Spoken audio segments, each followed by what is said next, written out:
Hello everyone, this is आशीष और आज के वीडियो में बात करेंगे हम नेक्स्ट सब्जेक्ट के बारे में जो कि हमारा अप्लाइड मैथमेटिक्स सेकंड के बारे में बात मतलब कि जो हमारा नेक्स्ट सब्जेक्ट है उसके बारे में बात करेंगे। ये जो हमारा सब्जेक्ट है ये हमारा सेकंड सेमेस्टर का है, तो उसके बारे में बात कर लेते हैं। तो हमारा क्या आता है, पहला वेट जस्ट मिनट। तो हमारा नेक्स्ट सब्जेक्ट क्या है, अप्लाइड मैकेनिक्स। अप्लाइड मैकेनिक्स जो हमारा ये हमारा धीरे धीरे कोर सब्जेक्ट की स्टार्टिंग यहाँ से हो जाती है, जो हमारा डिप्लोमा करते हैं सिविल इंजीनियरिंग से। ठीक है, तो हमारा क्या जाता है अप्लाइड मैकेनिक्स। इसमें हम देख लेते हैं हमारे क्या क्या टॉपिक्स हमें पढ़ने को मिल रहा होगा इसमें। तो पहला रहेगा क्या, डिटेल कंटेंट्स की बात कर लें। डिटेल कंटेंट्स में हमें दिखेगा पहला इंट्रोडक्शन, जो हमारा पहला चैप्टर रहेगा वो इंट्रोडक्शन के नाम से रहेगा।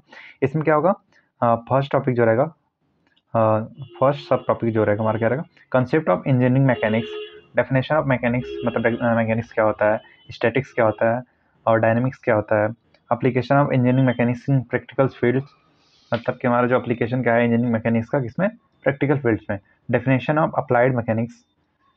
और नेक्स्ट बात कर लें तो हमारा रहेगा डेफिनेशन रहेगा simply basic quantities, derive quantity. Basic quantity क्या होता है, जो होता है हमारा क्या होता है, मीटर हो गया, किलोग्राम हो गया, मीटर हो गया, किलोग्राम हो गया, और क्या हो गया, सेकंड हो गया। जो हमारा मतलब 7 फंडामेंटल क्वांटिटीज उसको हम लोग बेसिक क्वांटिटीज कहते हैं।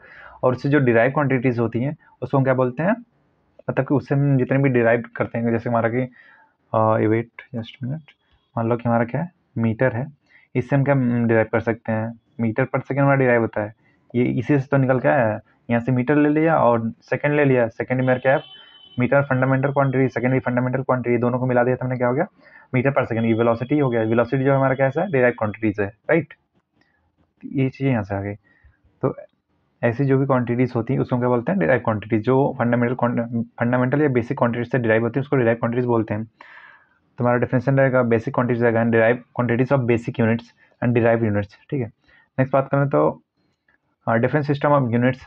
डिफरेंट सिस्टम यूनिट्स क्या होता है, एफपीएस होता है, सीजीएस होता है, एमकेएस होता है, एसआई होता है। एफपीएस का फुल फॉर्म क्या होता है, F for food, P for pound, S for second, मतलब food pound second, centimetre gram second, ठीक है, मीटर किलोग्राम सेकेंड। ठीक है, एसआई का मतलब इंटरनेशनल सिस्टम ऑफ यूनिट्स।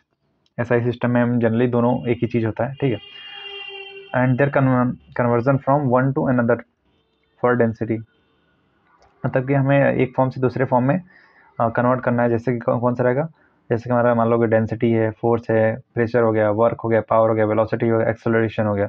ऐसी चीज इन सब चीज़ों को एक दूसरे क्वांटिटी में चेंज करना है।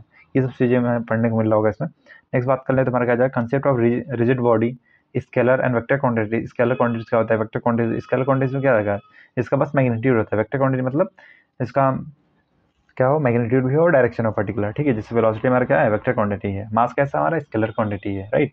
नेक्स्ट बात करें तो हमारे नेक्स्ट चैप्टर की बात करें तो लॉज ऑफ फोर्सेस, ये चैप्टर 2 है। इसमें क्या क्या पढ़ने को मिल रहा होगा हमें, definition of force, measurement of force in SI units, it's representation, types of force, हमारे कितने टाइप्स ऑफ फोर्स होते हैं, पॉइंट फोर्स या फिर concentrated force, uniformly distributed force, effects of force, characteristics of force.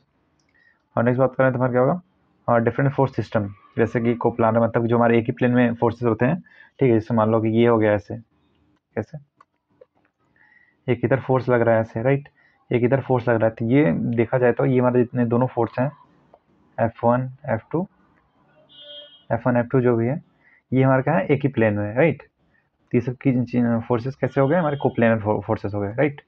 Next बात कर लें, और नॉन कोप्लेनर क्या होते हैं, जो हमारे एक प्लेन में नहीं होते, मतलब कि एक हमारा प्लेन में हो गया और कोई 3D, मतलब ये 3D फोर्सेस लगते हैं, उसको कह सकते हो एक प्लेन, मतलब ऐसा कह सकते हो कि ऐसे फोर्सेस जो एक प्लेन में नहीं लाई करते हैं उसको हम क्या बोलते हैं, नॉन कोप्लेनर फोर्सेस कहते हैं। ठीक है, फिर principle of transmissibility of forces, laws of superposition, ये सब चीज़ें हमें पढ़ने को मिल रहा होगा। नेक्स्ट बात करें हमारा इसमें तो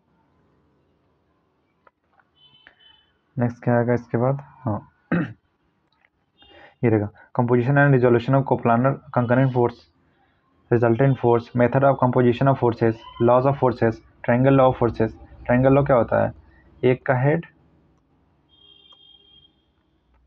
ऐसे रहता है ना, कि हमारा एक का हेड रहेगा, ठीक है, मतलब कि एक का यहाँ पे हेड हो गया, दूसरे का टेल, इन दोनों को फिर अब उल्टी मतलब अपोजिट डायरेक्शन में इसका जो कंबाइन करेंगे इसको, तो हमारा ये जो हो जाएगा ये रिजल्टेंट होगा। मान लो ये हमारा ए वेक्टर हो गया और ये हमारा क्या हो गया, ये बी वेक्टर हो गया। इन दोनों को ऐसे इन सच वे मतलब कि अरेंज करना होता है कि एक का क्या रहेगा, हेड रहे, दूसरे का टेल रहे, और इन दोनों को मिलाने वाले अपोजिट वेक्टर को क्या बोलते हैं, रिजल्टेंट वेक्टर, राइट। इससे चीज़ें डिटेल में आप पढ़ लोगे कॉलेज में, ठीक है। और ये हो गया हमारा क्या, यहाँ पर triangle law of forces, resultant force का method of composition of forces, laws of forces, triangle law of forces, polygon law of forces. Polygon law भी ऐसे ही रहते हैं, लेकिन वो मोर देन 3 वेक्टर के लिए अप्लाई होते हैं, ठीक है। ग्राफिकली करना है इसको, एनालिटिकली करना है, रेजोल्यूशन ऑफ फोर्सेस पढ़ने हैं हमें, resolution of force into 2 rectangular component, मतलब कि इसके जो 2 कंपोनेंट होते हैं, एक होता है क्या होता है, एक कोसाइन वाला, एक होता है क्या, एक कॉस थीटा वाला होता है, एक साइन थीटा, मतलब एक परपेंडिकुलर फोर्सेस होता है, एक हॉरिजॉन्टल फोर्स, मतलब हॉरिजॉन्टल कंपोनेंट होता है, एक वर्टिकल कंपोनेंट होता है। जो हॉरिजॉन्टल कंपोनेंट होता है वो क्या होता है, कॉस थीटा वाला होता है, ठीक है। पढ़ोगे डिटेल में आप वहाँ पे। और फ्री बॉडी डायग्राम होगा। फ्री बॉडी डायग्राम क्या होता है, ऐसा मतलब डायग्राम जिसमें हम हर एक फोर्सेस को रिप्रेजेंट करते हैं, किसी बॉडी पे कितने अलग फोर्सेस लग रहे हैं उसको हम रिप्रेजेंट कर देते हैं, वो हमारा क्या हो जाता है, अब बीडी या फिर free body diagram of the body होता है, अगर फोर्स लग रहा है तो। नेक्स्ट बात करें तो इक्विलिब्रियंट फोर्स एंड इट्स डिटर्मिनेशन, ये पढ़ने को मिलेगा। लामिस थ्योरम जो होगा, इसमें हमें बस कॉन्सेप्ट पढ़ना है और कुछ नहीं पढ़ना है इसमें। Simple problem on the above topic, इन सब जो टॉपिक्स हैं, मतलब इसमें जो टॉपिक्स है उसका बस सिंपल केसेस पढ़ना है, ज़्यादा डिटेल में नहीं पढ़ना है। नेक्स्ट बात करें तो types of loads, supports, beams, types of load, supports, beam, analysis for simple support, cantilever beams, इन सब के बारे में पढ़ना है। नेक्स्ट बात करें तो हमारा जो थर्ड चैप्टर रहेगा वो क्या रहेगा, मोमेंट।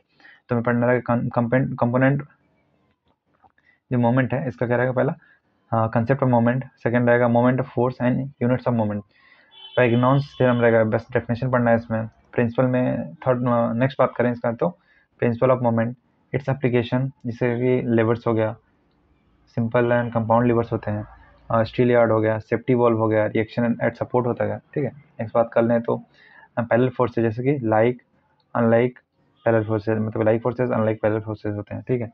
कैलकुलेटिंग देयर रिजल्टेंट, उसका रिजल्टेंट निकालना है सिंपली। और नेक्स्ट बात कर लें तो हमारा कहता है concept of couple, its properties and effects. Next general condition of equilibrium of bodies under coplanar forces. Next की बात करें तो position of resultant force by moment, simple problems on the above topics, मतलब सिंपल केसेस पढ़ने हैं, ज़्यादा difficult में नहीं पढ़ना है उतना, ठीक है।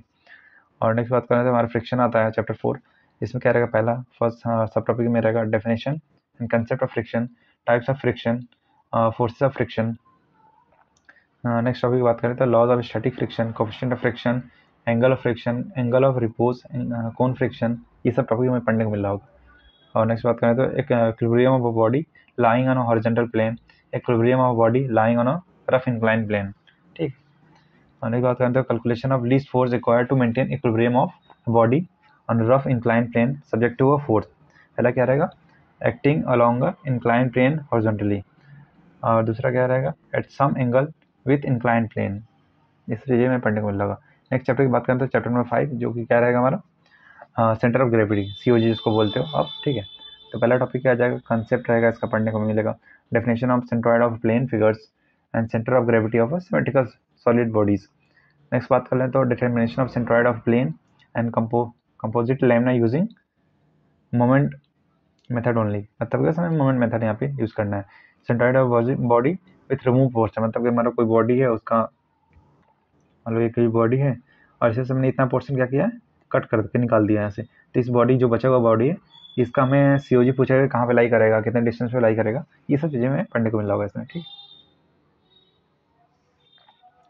यहाँ तो हो गया। नेक्स्ट बात करें तो क्या रहेगा, determination of centre of gravity of solid bodies, जैसे कि हमें कौन का COG फाइंड करना होगा, सिलेंडर का COG फाइंड करना होगा, हमें स्फीयर का COG फाइंड करना है, स्फीयर का COG फाइंड करना है, COG मतलब centre of gravity.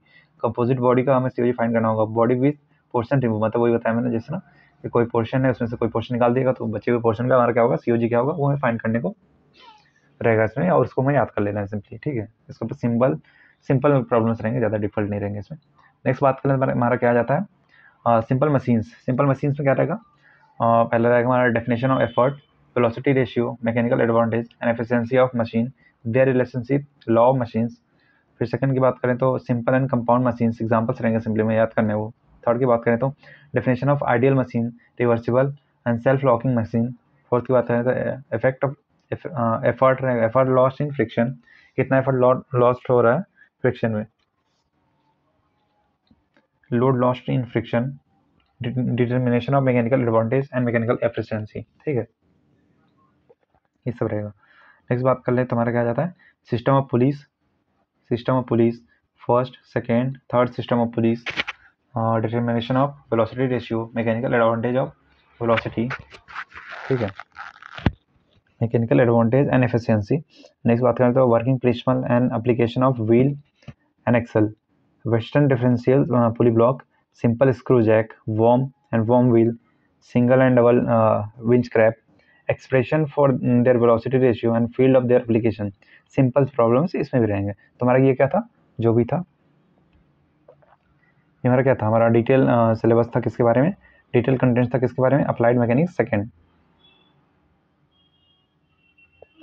Applied mathematics sorry applied mechanics के बारे में हमारा जो ये डिटेल कंटेंट था। ठीक है, तो ये हमें यहाँ तक पढ़ने को मिल रहा होगा इस उसमें सब्जेक्ट में। बाकी हम बात कर लें, थोड़ा और बात कर लेते हैं, तुम्हारा क्या जाता है ये हमारा लिस्ट ऑफ प्रैक्टिकल्स, हमें कौन कौन से प्रैक्टिकल्स इसमें करवाए जा सकते हैं या फिर करवाए जाएंगे, ये ऑफिशियली मेंशन है हमारे BTUP के सिलेबस में, लेकिन हो सकता है इससे ज़्यादा प्रैक्टिकल करवाए ना जाए, क्योंकि हमारे जो कॉलेजेस होते हैं उसमें सारे इंस्ट्रूमेंट्स प्रेजेंट नहीं होते हैं। दैट्स वाई वहाँ पे हर एक प्रैक्टिकल करवा पाना ऐसा पॉसिबल नहीं होता। वैसे तो प्रेजेंट रहना चाहिए, क्योंकि गवर्नमेंट से फंडिंग मिल रही है। ठीक है, गवर्नमेंट उस चीज़ के लिए पैसे दे रही है और वो चीज़ वहाँ पे प्रेजेंट नहीं है, ये एक अच्छी बात नहीं है, तो यहाँ पे होना चाहिए। बाकी इसमें से हो सकता है आपको 5 करवाया जाए, 6 करवाया जाए, जितनी भी हो सकता है आपको प्रैक्टिकल करवाए जा सकते हैं इसमें से, राइट। तब देख लेते हैं पहला, फटाफट देखते हैं लिस्ट ऑफ प्रैक्टिकल्स में। पहला क्या रहेगा, verification of polygon's law of forces using Gravesand's apparatus. Second बात करेंगे to verify the forces in different members of jib crane. Third रहेगा to verify the reaction at supports of simple supported beam. Fourth की बात करते हैं to find the mechanical advantage, velocity ratio and efficiency in case of an inclined plane. Fifth की बात करते हैं to find the mechanical advantage, velocity ratio and efficiency of screw jack. Six की बात करते हैं to find the mechanical advantage, velocity ratio and efficiency of worm and worm wheel. Seventh की बात करते हैं to find the mechanical advantage, velocity ratio and efficiency of single purchase crab. और उसके बाद हम नेक्स्ट बात करें तो चैप्टर क्या मतलब प्रैक्टिकल नंबर 8 रहेगा, to find out the centre of gravity of a regular lamina. Regular lamina में तो हमारा सिंपल बॉडी दिया है, कोई रेक्टेंगल, ट्रायंगल है, स्क्वायर है, ये सब के बारे में दिया रहेगा। ठीक है, और 9 प्रैक्टिकल बात करें तो to find the centre of gravity of irregular lamina, मतलब कोई इरेगुलर बॉडी ऐसे दे दिया। ठीक है, तो हमें क्या किया, ऐसे हमारा इरेगुलर बॉडी दे दिया, इसका बोल दिया क्या, सेंटर ऑफ ग्रेविटी में फाइंड करके दिखाओ। तो ये सब प्रैक्टिकल हमें करने को मिलेगा। ठीक है, लास्ट प्रैक्टिकल बात करें तो क्या होगा, to determine the coefficient of friction between 3 pairs of given surface, मतलब 3 हमारा सरफेस गिवन रहेगा, उसके बारे में हमें कोएफिशिएंट ऑफ फ्रिक्शन निकालना है। ठीक है, नेक्स्ट बात करें तो ये क्या होता है, इंस्ट्रक्शनल स्ट्रेटजी। हमें कुछ दिखना ही नहीं है इसमें, मीन्स ऑफ असाइनमेंट दो तो हम टीचर के ऊपर डिपेंड करेगा वो क्या असाइनमेंट दे रहे हैं अपने हिसाब से। ठीक है, बाकी ये हमारा था अप्लाइड मैकेनिक्स का कंप्लीट सिलेबस, जो कि हमारा सेकेंड सेमेस्टर का है। बाकी बचा हुआ जो हमारा सब्जेक्ट है उसके बारे में हम कंप्लीट सिलेबस डिस्कशन करेंगे नेक्स्ट वीडियो में। तब तक लिए see ya, have a good day, bye bye.